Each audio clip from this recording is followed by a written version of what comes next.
उन्हाळ्याच्या झळा जशा माणसांसाठी त्रासदायक असतात तशा त्या प्राण्यांसाठी असतात. मानवाप्रमाणे त्यांनाही योग्य आणि पोषक अन्न पाण्याची गरज असते. प्राण्यांना डिहायड्रेशनची समस्या होऊ नये म्हणून त्यांना पुरेसं पाणी देणं महत्त्वाचं आहे.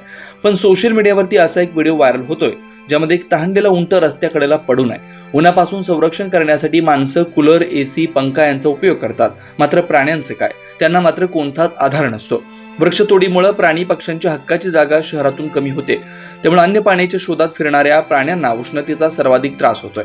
व्हायरल व्हिडिओत पाण्याच्या शोधात उंट रस्त्याकडेला झोपलेला दिसतोय.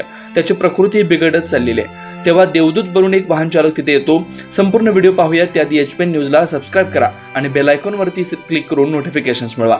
व्हायरल व्हिडिओ तुम्ही पाहिला असेल की रस्त्यावरून ट्रक चालक येत असतो तेव्हा त्याला काहीतरी दिसतं. त्यामुळे तो आपलं वाहन थांबवतो आणि नंतर त्याला रस्त्याच्या कडेला एक उंट तहानलेल्या अवस्थेत जमिनीवर पडलेला दिसतो. तो खूप थकलेला, बेशुद्ध रस्त्यावर पडलेला दिसतोय. हे पाहताच त्या माणसानं काही विचार न करता त्याला पाण्याची बाटली आणली व उंटाला पाजताना दिसला. सोशल मीडियावरती @अमेझिंग नेचर या एक्स ट्विटर अकाउंटवरून हा व्हिडिओ शेअर करण्यात आलाय. उंट एका वेळेला 20 गॅलन किंवा त्यापेक्षा अधिक पाणी पिऊ शकतो असं म्हटलं जातं. तर पुरेसं पाणी न मिळाल्यामुळे बहुधा उंटाची प्रकृती बिघडल्याचं दिसून आलंय. पण ट्रक चालकाने वेळेत येऊन उंटाला पाणी दिलं हे पाहून सोशल मीडियावरती त्याचं भरभरून कौतुक होत आहे.